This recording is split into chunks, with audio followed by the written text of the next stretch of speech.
So what's up, YouTube? Today's gonna be accessports. Right now I have a V2 with me, and then it's gonna be on how to do like torque performance accessport tunes that you don't have to, if you don't have access to a dyno, or if you don't have the money, or if you just installed fuel injectors in your garage or a new turbo or something like that, and it's vital for you to have a tune before you drive it to your tuner.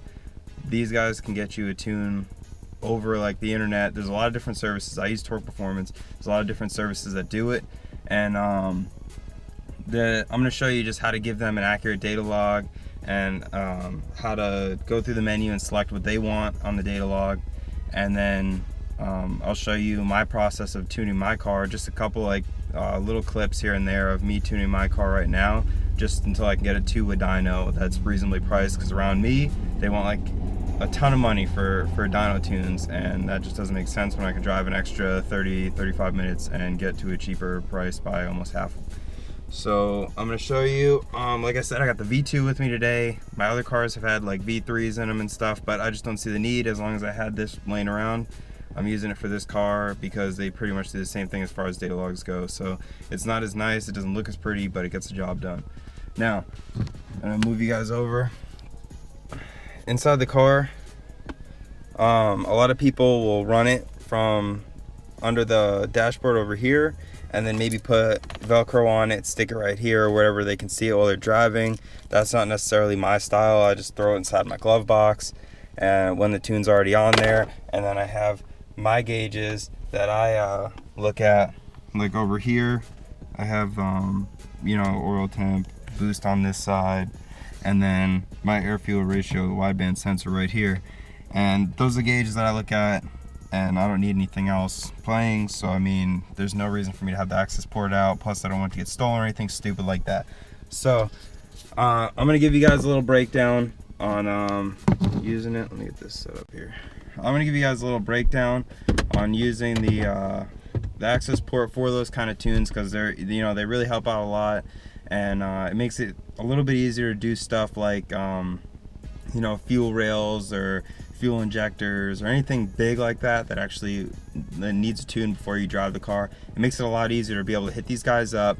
They're going to give you a price on it. It's always pretty low. I mean, I think I paid like 150 bucks last time or something like that, and all of them are competitively priced. And like I said, I use Torque Performance, and it's just easier. You do the work yourself, and then you can get a nice safe tune that you could drive around every day if you wanted to, but it's always nice to get it finely tuned on a dyno when you finally get the chance to go do that.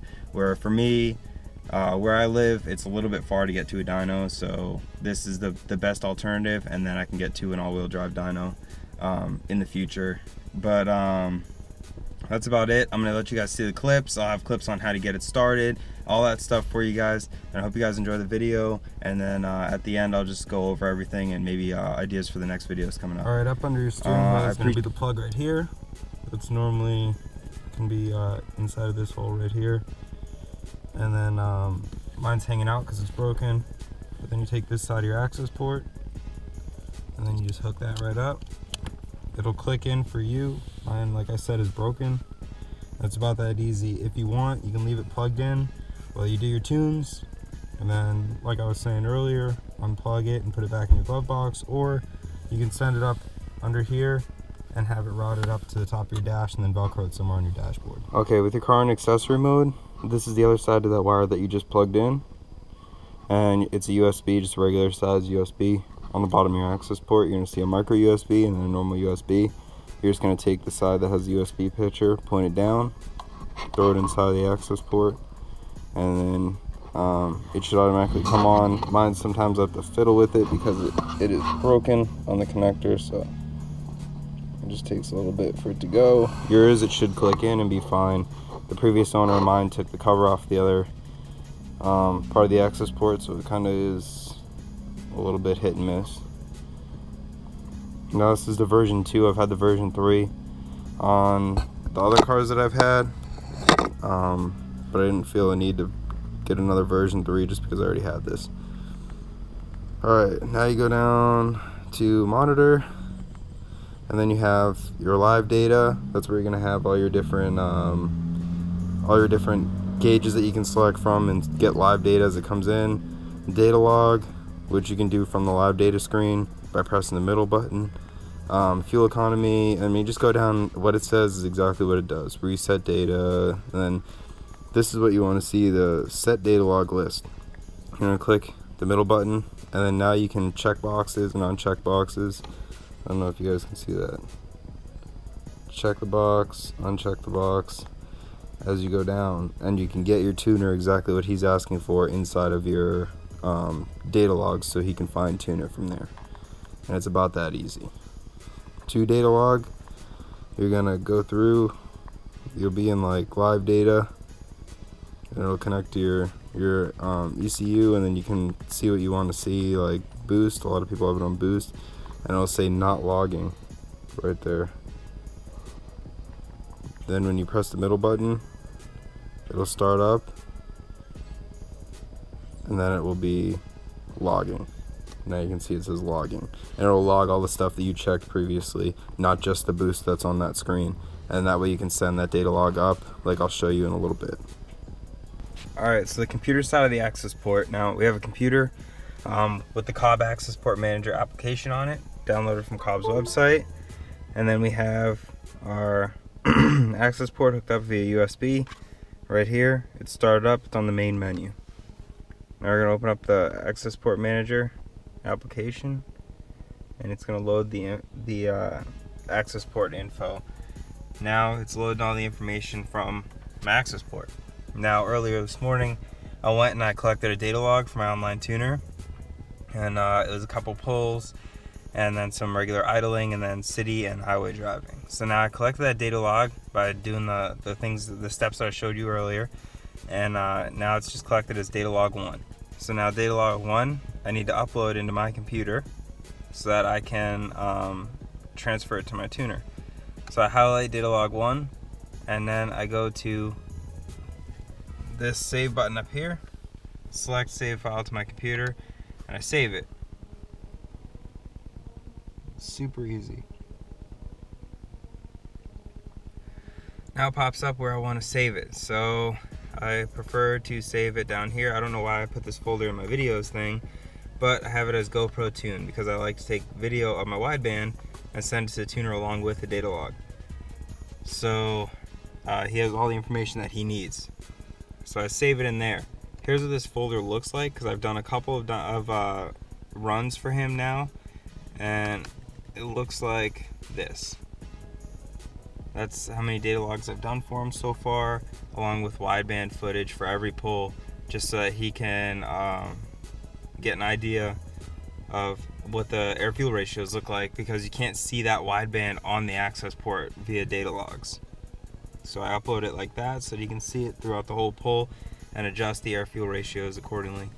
Alright, it's about that simple. Now when he sends me a new map like he has earlier today, I search for maps, I scroll down, these are all the maps that he made for me, and this bottom map should be the one.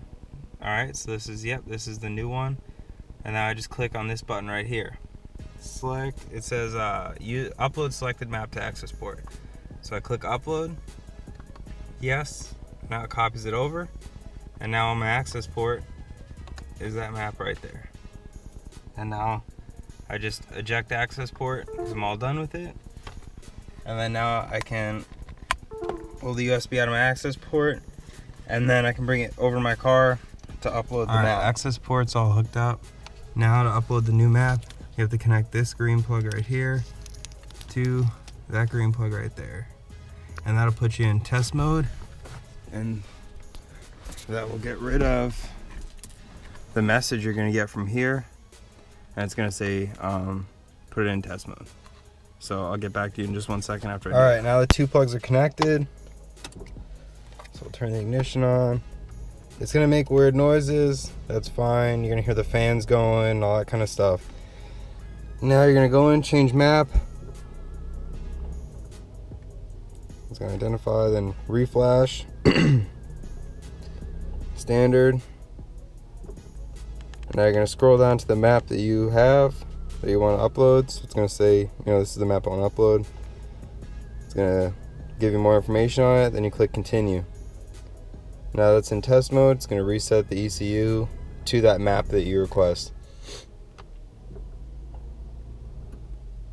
This is going to take a little bit. Alright, when it's uploaded and everything went well, it's going to say test mode. Please disconnect the test mode connectors. So now you're going to disconnect them, then you're going to press OK, and then just start your car back up and the tune should be running. It's going to run a little weird at first, but just let it idle for a little bit, drive it around, and then it'll get itself out of acting weird. It's just... Alright, I went over briefly how to set up the test connectors under your steering wheel when you're going to upload a map, how to plug in your access port to your computer and to your car. And uploading a map is the same as uploading a data log, and then you can take those files wherever you save them in your computer and then put them in an email and send them up or whatever you want to do with them.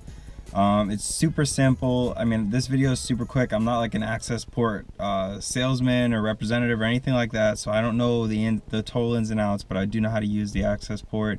And if you have any questions, just post them below and I'll answer them, because I know this is super brief. This is a quick video that I was doing just with the free time in between doing this tune. I figured that people might want to learn how to upload stuff from their access port and do data logs. So I remember the first time someone asked me for a data log, I didn't know what to do. So here's a quick video so that you'll actually know what's going on, you know how to collect the information and use your COBB access port to the fullest. Don't just let your tuners do it, because like you should know how to use all these kind of things that are in your car, because it can always come in handy. You know, if you don't have to pay someone $600 for a dyno tune, if you just put in fuel injectors and you're planning on a turbo in a week or 2 weeks, you can pay someone online to give you a limp map, you know, via access port, to get you through the week without going like crazy on boost and all that stuff. Just like a nice limp map, and then you can get you to the next week when you're getting your turbo in or whatever, and that way you don't have to get a dyno tune and then a dyno tune and then a dyno tune, and that way you can save your dyno tunes for like after the culmination of all your upgrades happens, and then you go and pay for your nice dyno tune, get your pro tune in, and then from that point on just do it every 6 months or whatever to keep up with it. And that's it. It can save you a ton of money, and it can help you do a lot of work at your house. You know, installing turbos is super easy. Well, I mean, the oil return line is kind of a pain in the ass sometimes, but like it's all pretty straightforward. I mean, I'll have videos of that stuff as I have to do it again, but you know, fuel rails, fuel injectors, all that stuff is easy, but they require a limp map after you install them, and this can save you from having to pay a shop to do it because they're going to dyno it. So I mean, if you guys have any questions, let me know. I'm just here to help you guys figure out, you know, if you have any questions on the stuff that's in your car. I've probably already asked those questions and got the answers to them, so I can help you guys out. So I appreciate you guys watching the video. Thanks a lot. Like, comment, subscribe. I know like I'm barely getting any views right now, but hopefully the channel will build. So whoever watches it, I appreciate it, and keep up the support. Thanks.